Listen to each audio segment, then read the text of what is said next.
Hello and welcome to the College Board Search webinar, Introducing IMC for All, Building Connections Based on Mutual Interest. For nearly 50 years, College Board Search has been the leader in connecting colleges with students who will enroll and succeed. The pandemic has altered nearly all recruitment practices, some permanently, and some for the better. The search process is evolving for both institutions and students, so we are responding at the College Board with a new flexible approach to our work that will result in increased support for campus partners. That includes making IMC part of the search suite for all customers this fall. More than 200 institutions are already using Interest in My College, or IMC, as part of their search strategies. 4 of them are with us today to share their insights. We are recording today's session and will follow up with a copy of our slide deck and recording link. With that, let's dive in. We're so excited to be joined by 4 talented colleagues from the field for today's session. These enrollment leaders collectively have more than 50 years of experience between them, and they represent a diverse set of institutions who are all finding value in IMC. You'll hear from each of our panelists shortly as they share their experiences with IMC, but I want to take a moment to introduce each of them now. As part of the admissions leadership team at Cleveland State University, Ashley Brown manages all aspects of admissions operations, which includes the execution of search orders and strategy. She's been in this role for 2 years. Cleveland State is a regional public university in Cleveland, Ohio, who adopted IMC in August of 2020. Ashley McCune is search at Cornerstone University. New to her role a year ago, she now manages all aspects of the institution's search effort, from strategy to execution to communication. Cornerstone is a small private liberal arts college in Grand Rapids, Michigan, who adopted IMC in March 2020. Jamia Tenney is the director of undergraduate admissions at North Carolina A&T State University, where she leads all recruitment and enrollment efforts for new undergraduate students. She's been in this leadership role for 3 years, but has a long history at the institution. North Carolina A&T is a public HBCU in Greensboro, North Carolina, who adopted IMC in July of 2020. Finally, Texas Christian University brought Mandy Castro on board 3 years ago to serve as the director of admission. In her time on campus, she has built tremendous infrastructure for a new search strategy. TCU is a mid-sized selective private university in Fort Worth, Texas, who adopted IMC in January 2021. And I'm Carolyn Knowles-Sorg, and I'll be emceeing today's panel. My colleagues Mark Barrett and Amanda Soul are with us today as well. Mark will share some background information about IMC and details about our recent announcement that IMC will be available to all search users beginning September 1st. You'll see Amanda in the chat today, and she'll also moderate the Q&A that we'll host with our panelists at the end of the presentation. With that, let's take a look at our agenda. As I mentioned, Mark will kick us off by sharing the search updates and enhancements that are coming on September 1st. And as IMC for All is one of those, he'll take a few moments to describe the IMC tool, so all participants have a strong understanding of what it is and how it works. We'll then turn it over to our panel. I'll introduce each panelist one at a time to share their perspectives on IMC. After that, we'll wrap up and take your questions. As I mentioned, our colleague Amanda is monitoring Q&A and the chat box during today's session. Please send us your questions for the panel using Q&A throughout the presentation, and Amanda will facilitate a discussion at the end of the session. And another quick reminder, if you're just joining us, that we will provide today's slide deck and recording to all participants. With that, I'll turn it over to Mark, who will walk us through the search updates and the IMC tool itself. Thanks, Carolyn. So let's go ahead and jump right into our search enhancements. So we're really happy today to share with you some program enhancements for College Board Search that will be significant in your efforts going forward. At the College Board, we know the recruitment landscape for higher education has never been more challenging, and we're meeting this moment by investing in new ways for students to join search and innovative features for you to reach them. We've talked to hundreds of campuses across the past year, and we've heard your voice. These new search features are being developed in close consultation with enrollment advisory groups to connect you earlier and more effectively with the students opting into search each day. Starting this fall, all search partners will gain access to the following new features. First, Interest in My College, which you're going to hear a lot more about today, Interested in My College highlights students who've shown a proactive interest in your campus and on our college planning website, Big Future, and we'll share some details about how this process works. Also, we're adding new filters to improve targeting. We're adding filters to help you identify students that you want to reach and target those students who matter most to you based on a new set of student attributes and characteristics that will help you meet enrollment goals. And then finally, prospect notifications. We want to help you minimize the chances of missing best fit students. The fundamental way that search works has changed, so we're adding this feature to help you make sure you're finding the students who are a best fit for your institution when they become available. We're committed to providing the broadest student reach and best insights while remaining one of the most competitively priced providers. After pausing our annual price increases last year, the license fee for search will increase from 47 cents per record to 50 cents per record effective September 1st, 2021. The three features listed above will be included in this 50-cent per record licensing fee. That means there will no longer be an additional subscription fee for Interested in My College as of September 2021. Existing IMC subscribers will continue to have the service as is through August 31st, 2021, regardless of your subscription end date. And for clients with an annual subscription beyond August 31st, you'll receive a refund for the remaining months. Best of all, for institutions who want to get started using IMC right now to have the greatest impact on recruiting the class of 2022, you can subscribe to IMC for a subscription that would run between now and August 31st. However, please reach out quickly to your search contact, as we can only offer new subscriptions through the month of May for the prorated term. The spring and summer are some of the largest months for college list building activity for rising seniors. So if you act now, you'll get the best impact on the next cycle and get used to working with IMC names prior to the September IMC for All launch. The College Board Search website offers a great value, and we're enhancing this value with new features this fall and increased levels of support immediately. We're investing to provide what higher ed has asked for, which is access to more students earlier. We'd like to launch a quick poll. This past year has brought tremendous change, so we'd like to help you make sure that your search practices are timely and updated before the upcoming enhancements with a free consultation sometime this spring. Please answer the question as you see it on your screen. And the question is, I'd like to schedule a personalized 30-minute search planning meeting for my campus. Okay, let's do a quick overview of IMC. So we're going to share some basics of how IMC works for you on these next couple of slides to give you a little bit better picture. So IMC, again, is a tool that gives you a way to connect with students who are already thinking of your campus. Many of these students are likely in your most important markets, but some will be in new markets that you may not currently be searching. So think about how IMC can help you get outside of your traditional recruiting markets. And with IMC, these students are identified in the output file. So you'll always know who your IMC students are by checking the output file each time you download an order. Of course, there is an IMC filter as well. So you'll be able to specifically target these students, which for most current IMC users is what they do. They target their IMC students first, and when they download their order, they know that every student in that order is an IMC student. So as you'll hear in a few minutes from our guest speakers, IMC students are very high performers. The pilot study participants found that IMC students were 10 times more likely to apply than a traditional search name. So the platforms for this mutual identification are the Big Future site, which is College Board's student college planning site, and Student Search Service interface that you're already familiar with. Big Future is the go-to college source for millions of students and parents, with 10 million visitors last year. Using Big Future is free, and it contains profiles of more than 3,800 colleges and universities. Colleges don't pay a fee for their Big Future profile, and there's no preferential college listing available. So every institution is presented on an even playing field. Information on college profile pages comes from information supplied by colleges themselves in response to the College Board's annual survey of colleges, with some data provided by federal and state agencies. It works like this. A student builds a college list on Big Future, indicating interest in an institution by adding that school to their college list.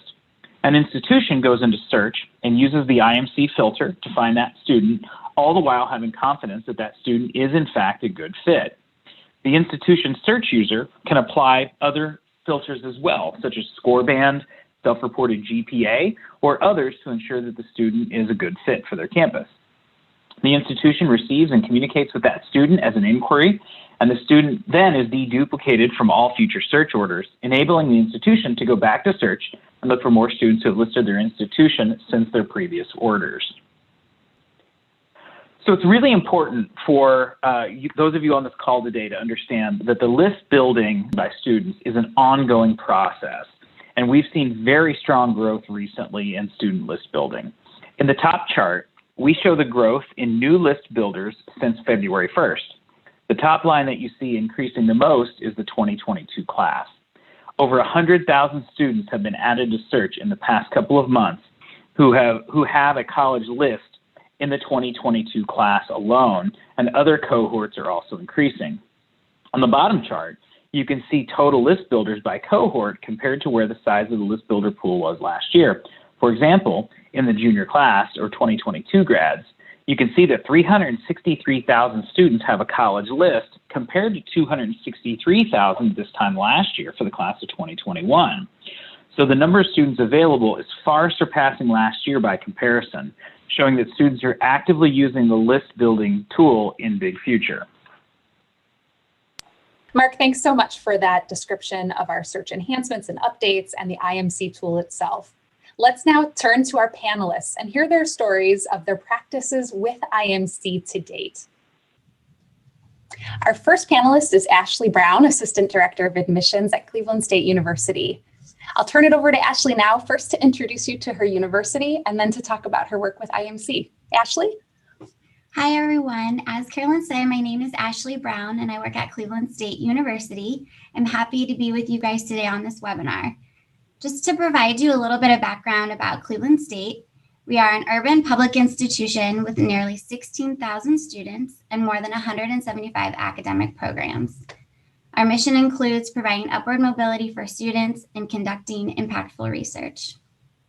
I plan to share with you a little bit about why we decided to use IMC, how we manage the leads, and our results so far.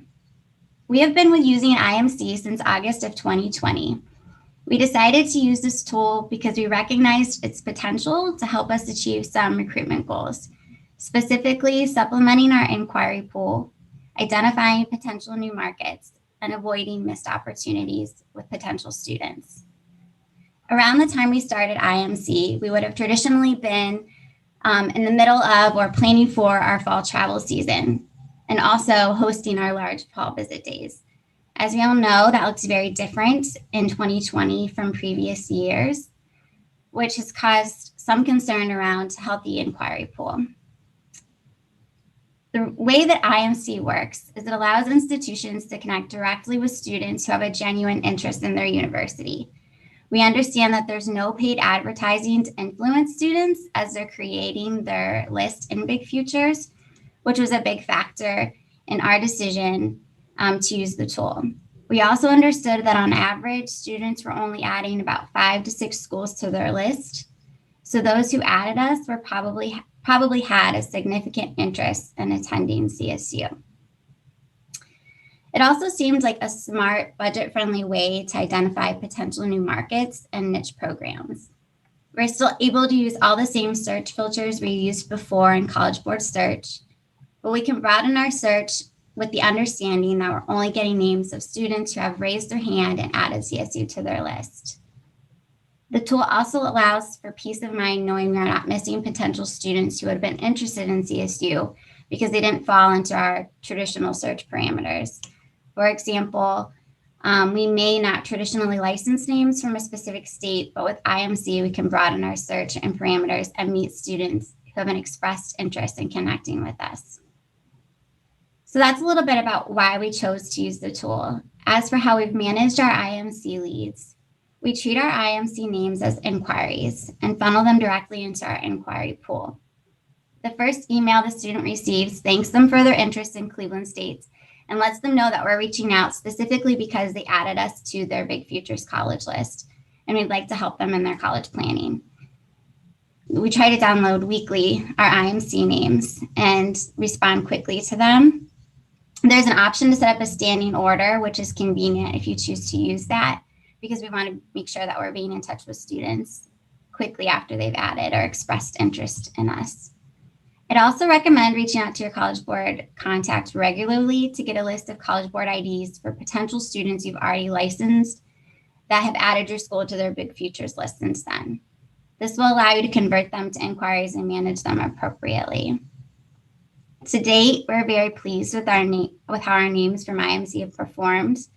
Right now, they have a 51% inquiry application conversion, and all indications show that they will yield at a higher rate as well. For this reason, we prioritize them when managing yield efforts, as far as we're going to do a direct mail piece or just different recruitment and yield efforts. We place our IMC leads towards the top of that priority list, and we look forward to seeing, how they really contribute to our class this fall. Overall, we're happy with our decision to use College Board and IMC. Great. Thank you so much, Ashley, for sharing your story. We'll have the opportunity to take questions and to ask Ashley questions specifically to her use of IMC in our Q&A section at the end. So thank you. Thank you. Our next panelist is Ashley McCune, Senior Operations Specialist at Cornerstone University. Ashley, thanks for joining us today to share your story about your work with IMC. Thanks, Carolyn. Cornerstone is a 4-year private faith-based university located in Grand Rapids, Michigan. We've had the opportunity to use College Board's Interest in My College names for about a year, and I've been really pleased with how these names have worked for us. We originally chose to utilize IMC names for a few reasons. The ability to have access to inquiry level hand raisers quickly and ongoing is a big driver. We are able to correctly identify these names as interested and not hiding in our prospect pools, and are able to communicate with them while they're still interested in us and have not moved on to other institutions. Cost is also a big selling point to use the IMC names. In working with another vendor, we found that inquiry names have come at an exponentially higher cost and at a level that's simply not maintainable for our search budget. Another factor in our decision to use IMC was that as an institution, we recently took search in-house rather than use an outside vendor. The company we had been working with was not utilizing the IMC tool on our behalf, and we wanted to give it a try just to see if it was a good fit for Cornerstone. There's also flexibility in College Board search parameters. Being able to identify interested students who are outside our normal search pool. These would have gone previously unnoticed. This is now a big win for us as we have marketed to them, targeted them, and had awareness of them. Over the last school year, we've seen the IMC names perform very well for us. In our fall 21 class, we've purchased about 500 names and seen over 160 event registrations. Communication with IMC students is engaged, interested, and lively. Even though the recruitment year is not complete yet, we've seen almost 20% of our IMC names apply. These students have a 97% completion rate, and we found them to be good fit names to our university. About 27% of our accepted IMC students have made their deposit, and that number is still increasing. One thing that has stood out to me is that 47% of the IMC names are coming to us as first source names.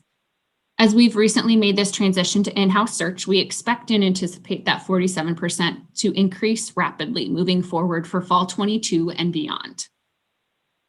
We've already been purchasing fall 22 and 23 names, and starting this summer, we'll be adding fall 24 names.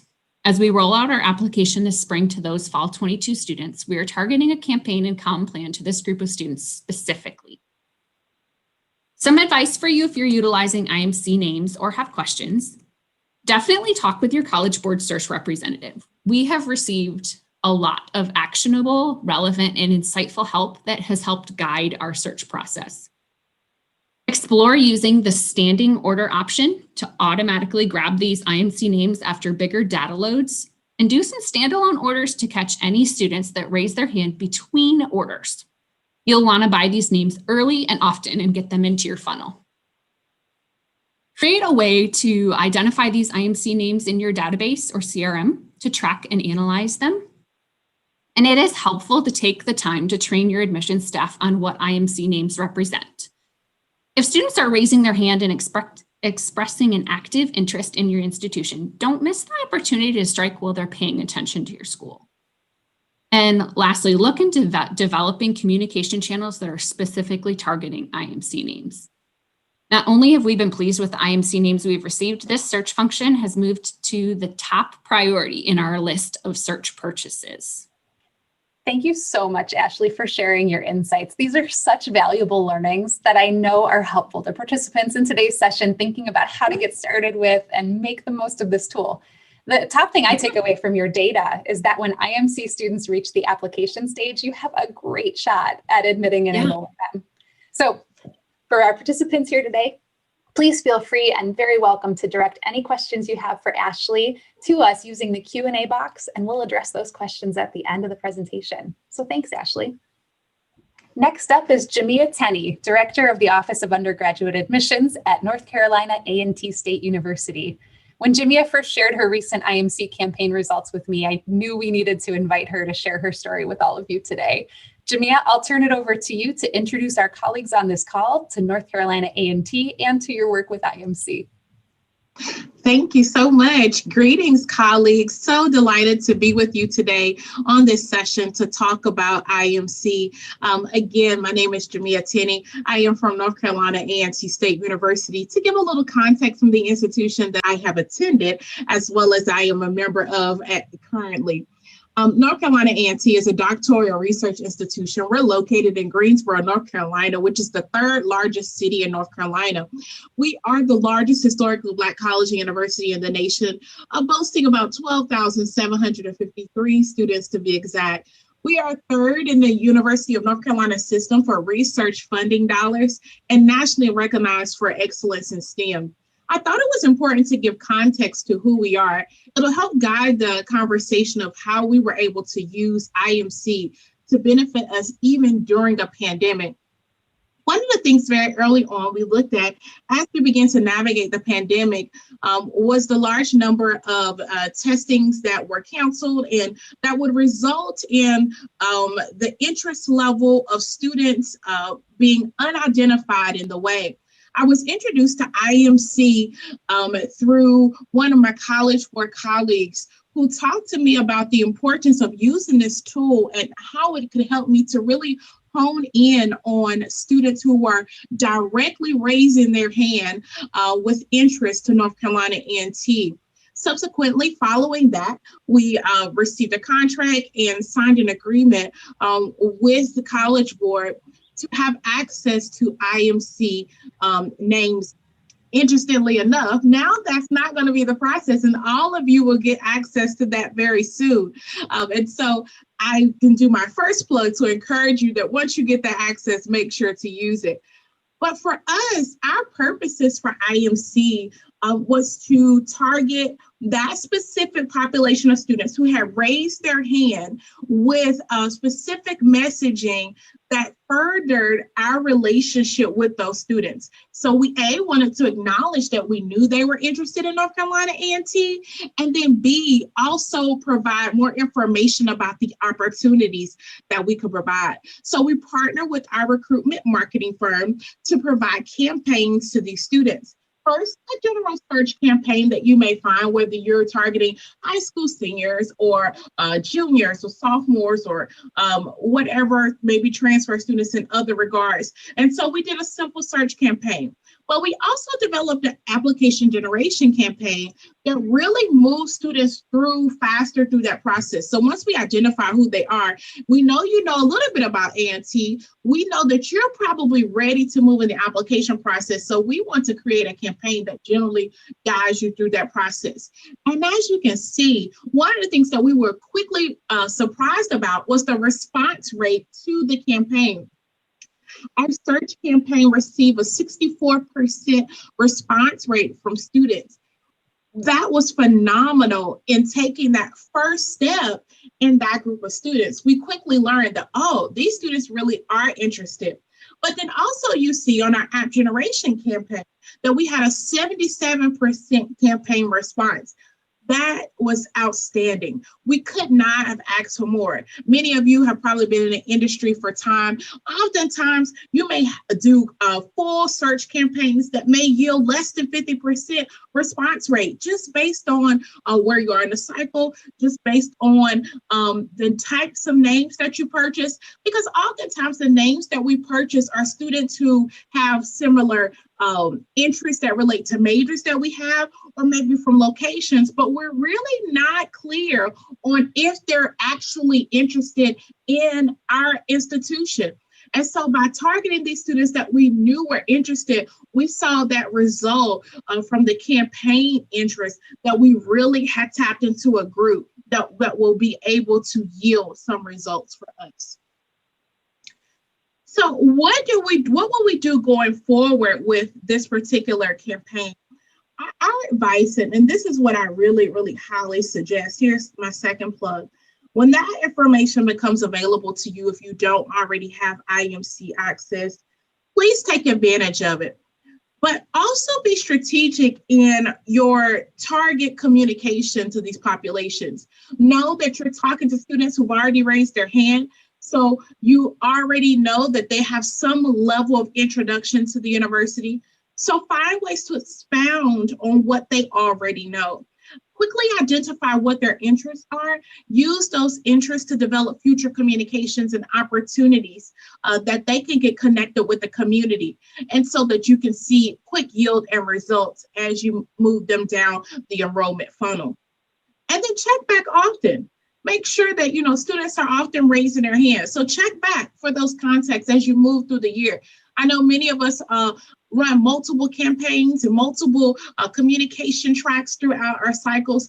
And so make sure that you're integrating those students into those cycles to ensure that you're continuing to maximize the efforts that have been done through IMC. So I cannot stress enough the opportunity that this particular resource has provided. And I hope that my story and my advice will help you as you guide to the future, as we navigate out of the pandemic, back to some real world life, but also continue to operate in some forms in virtual, that this tool will be helpful to you. Again, thanks to College Board for the opportunity. It was my pleasure, definitely.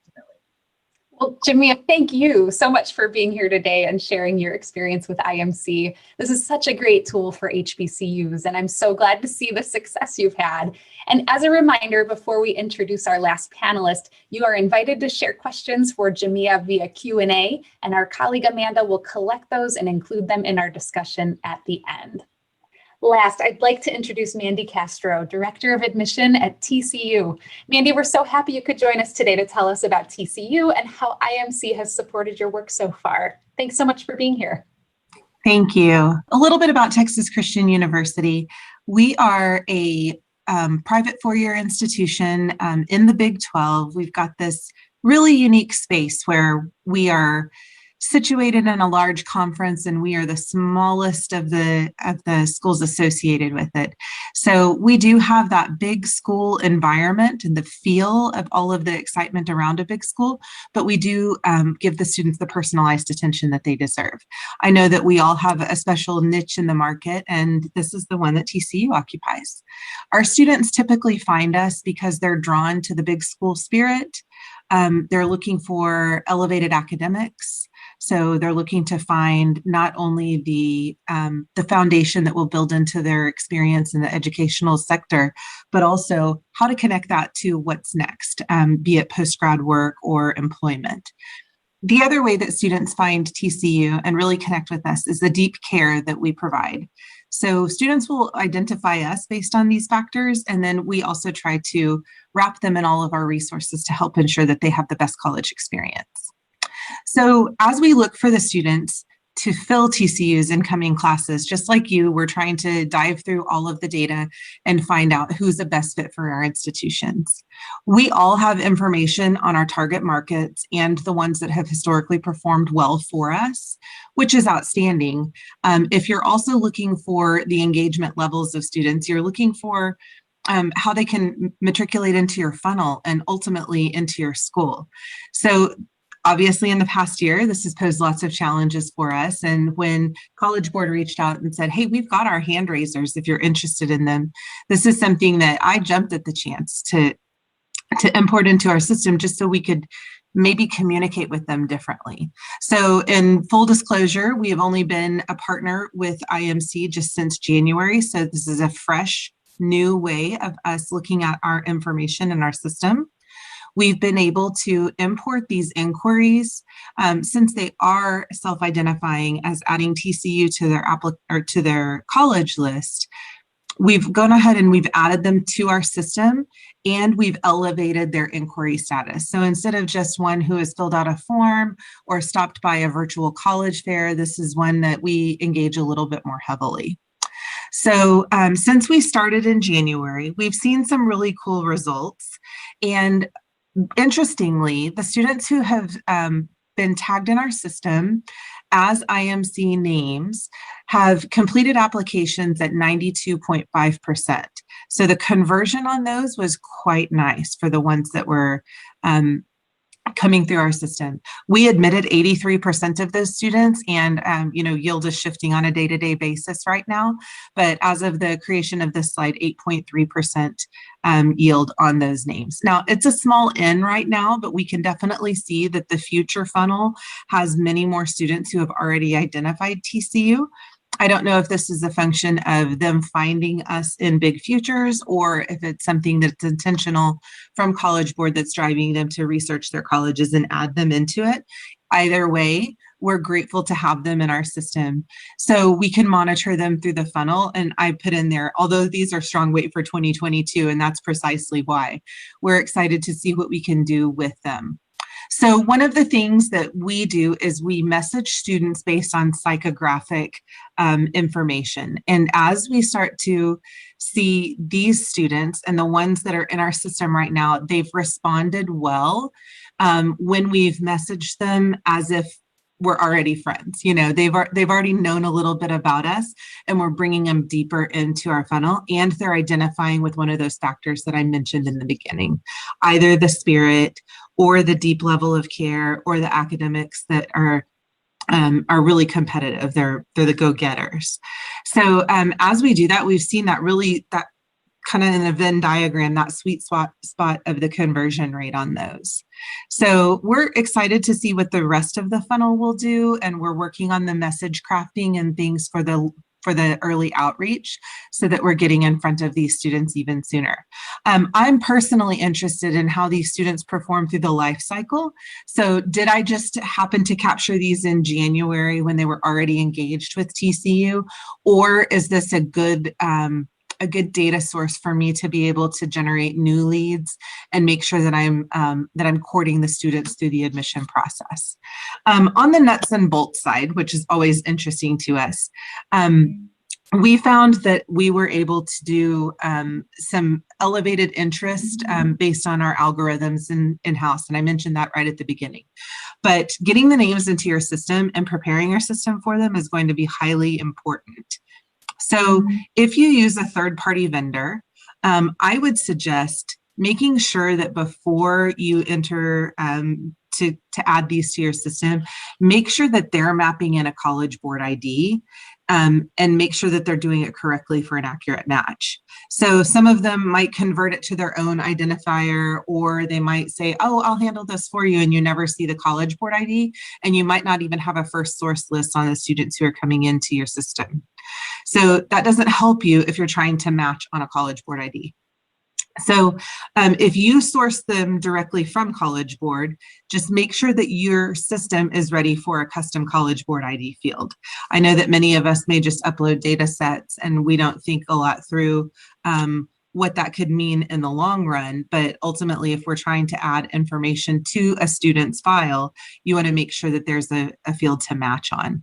And then just on the Slate side, because we're a Slate institution and that's what we're more familiar with, make sure that your College Board ID field is unique for match and merge. Otherwise, you're going to create the field and you might import all of your data, and then you can't match and merge any information onto those records. So I would say for all of the new users thinking through how you might use this, the marketing and messaging campaigns are going to be an outstanding source for you to sample these students. Since we do match on those psychographics, we're going to do the A/B comparisons on what resounds better with our target audience, and then see who in that funnel we might need to be reaching out to in a different way earlier on. So I hope that's good information for you and gives you some context. I know the other ladies have had great suggestions as well. Thank you so much, Mandy. I'm so glad you walked us through those nuts and bolts parts of your slate process at the end too, as I know so many participants today are thinking about how they're going to operationalize. You can send questions for Mandy through Q&A, and we'll get to those questions in just a moment. If you're interested in getting access to your IMC students now, please talk to us about starting a prorated subscription that would run between now and August 31st. Getting a subscription now will give you access to these highly interested students right away with a license fee of 47 cents each. As a reminder, this fall, starting on September 1st, you'll have access to your IMC students without a subscription at 50 cents per student. We'll be issuing prorated contracts until the end of May only. So if some of you may be thinking about waiting until fall, and depending on your budget situation, that could make sense. But for many of you, if you have a little bit of budget left to work with, we would suggest talking with your hand raisers now instead of waiting more than 4 months to do so. If you'd like to talk further about any of these details we discussed today, or perhaps you have other search-related topics you'd like to discuss, we offer search consultations to assist you in a variety of ways. We'll provide a link for you to schedule a search consultation post-webinar. So we're going to have one more poll question for you. Now is a great time to get a head start on identifying your most interested prospects. Please tell us if you would like to receive your campus's IMC student data and prorated pricing information in a follow-up. As you respond to that poll, I want to preview 2 of our next upcoming webinars. We have one coming up focused on SAT and another about search. We hope you can join us for one or both of these sessions, and we will include links to register for each in our follow-up message. And I also want to point out that this is the first in a series of 3 webinars on the major enhancements we're making for search this fall. So watch for announcements this summer where we'll dive in deeper to the other 2 enhancements coming to search very soon.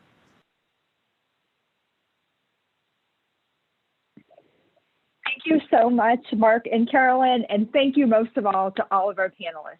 I certainly learned a ton from you all today, and as someone who used to be an enrollment leader on a campus, I'm sure our attendees found your insights valuable. In fact, we have a lot of questions already in our chat that we hope to get to today or in follow-up. So I want to start off with the first question that we got a little bit ago, and I'm going to direct it to Mandy because she talked a little bit about this, but one of our audience members wants to know a little bit more about how you utilize IMC in conjunction with national search companies that may be utilized by a university. So Mandy? That's a great question. We actually do use a national company that helps us model and do travel modeling for us. And we've been able to add this in since it's in Student Search Service, and you can actually filter by the IMC names. You can filter those out first and use those. So I was just poking through the data in preparation for this webinar, and I could see that just in our modeled areas, we're capturing quite a few students. The great thing about the IMC tag that we can append to those names is that once you create that field in your CRM, then you can tag them with this, and then you can monitor them through the life cycle. If you're importing a name that is outside of one of your modeled territories and you do that search first, it will come through as an IMC name, and they can tag this as first source or not. And it will all depend on the vendor that you use and how you import the information in order to track them through your system. We haven't had any issues with partnering with an outside vendor, as well as utilizing some of the things in our own system that we may come up with the idea and pitch it to them. Say, hey, what about these students? And sometimes these are the students who didn't fit your normal modeling, so it would be great to capture those. I think that as we see this move forward in the next couple of years, we'll be able to give a little bit more information on where those students came from. And it might be a head scratcher. It might be something that we just kind of face palm and go, oh, silly us for not seeing this in the past. Thank you so much, Mandy. We've all had those moments on a campus. Great, great advice. Our next question is for Ashley Brown from Cleveland State, and an audience member wants to know a little bit more about your decision to identify the students that their names came from Big Future and IMC versus moving them into a more general communication flow. Sure, that's a good question. So I think that I have found that students are getting a lot of information from a lot of universities and colleges. And I think that it's been best practice for me. And I think that the families and the students we communicate with appreciate when I can identify why it is that we're reaching out to them. And to say, we know that you've expressed interest in us, and this is where you raised your hand and said you were interested. And I think it kind of cuts through maybe all of the other emails that they're getting, and they recognize, oh yeah, Big Futures, I did add them to my list. And they're a little bit more open to receiving additional information from us. So that's why we decided to make that the first communication that they get, and to include Big Futures and where we receive their information from in that message. We do then funnel them into our general inquiry communication flow. We also work with a vendor that we do application generation, and those students are getting funneled into that communication as well in that campaign. So they do go into our general comm flows, but I think it's just important to identify at the beginning how we got their name, why we're reaching out to them. And I think I found that students appreciate that and respond more to our outreach. Thank you so much, Ashley. Our next question has to do with kind of monitoring your IMC names within Slate or other CRMs, and any recommendations that you have for tracking your IMC names to help with your timely follow-up. Jamia, I know you had a lot of great advice on different ways you were tracking your campaigns, so maybe we can start with you. Yes, thank you for that question. I think the best way is of course identifying those names as you upload them into your CRM. And once you identify them and know that they're IMC names, you can then track those students as you go through the enrollment funnel process with each of them. I think that's going to be key in pulling out data and using that information, whether you need to target this particular group in a different way. But I think the easiest way is doing it on the front end, making sure you have some type of identification for those students so you know who they are on the front end and are able to track and extract data from that that you'll be able to use throughout the process. That's great. Mandy, do you have anything else to add for Slate specifically? Because I know that you had mentioned using that. Yeah, I think that whenever you put a student's name and information into Slate, there's a really robust way to be able to communicate or track with them. And you have to just decide what's going to be meaningful in your funnel process. So if this is, like Ashley was saying earlier, if this is a student that you want to put in a different comm flow to see how those work, that's one opportunity. If you're looking at building into your comm flow and just tracking them to see how they perform, there's another option. In our case, since we have a TCU personality and we're looking at the personalities of the students, we're seeing which messaging in an A/B test would resound better with our audience as a whole, so that we can tailor it to the right kind of communication for the students. So I think it depends on how you want to use the information. As far as tagging it in the system, you can tag it and then you can query on anything that's in Slate. So if there are nuts and bolts questions, you can feel free to reach out to us. We can connect you with our implementation team and or our systems and analytics folks that could tell you exactly how to make sure that that tag is appended correctly to the records that you have. But I would say that, track them through your processes and then create some processes around them so that you can know how they're performing. All right, wonderful. Our next question I'm going to target at Ashley McCune because it's about something that you mentioned. So someone wants to know what percentage of your IMC names were truly first sourced as an IMC name versus those that had been in other search practices that you already did. Well, thanks, Amanda. Just like Mandy and Jamia have said, and Ashley from Cleveland State as well, being able to identify these students is super helpful later to track. So we not only have a field that helps us add in that IMC value in, we have a field that we track first source in our database. And so I can very easily and quickly, when asked to put this data for this webinar, pull up our IMC first source names. 47% of our fall 21 IMC names were first source. We picked up IMC after already doing search for a while with that class. So it's about right in the middle of our first source percentages across all of our search vendors, but pretty healthy for a new program actually. And then when I look forward to fall 22 and 23, as a data department, we are fully expecting that first source number and percentage to go up. We are buying IMC names first in our priority search. So we know that they're coming in cleanly, and we know that percentage for us will go higher. I would anticipate as this rolls out at your schools, if you're taking advantage of it and see the value of buying these names quickly, and communicating with them, that your first source percentages will go pretty high with that. Excellent. Any other panelists want to add to that about any of your source data? I would just say, don't be afraid to import them into your system and then tell them, thank you for adding us to your big futures list. It's great to meet you, and let them know where you found them so you don't look like you're cold calling, if you will.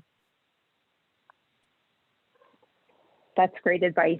I have another question that I think is going to be for Mark or Carolyn, but someone would like to know if you can go over the steps again, if they're interested in getting IMC now, before September, the steps for the prorated agreement process.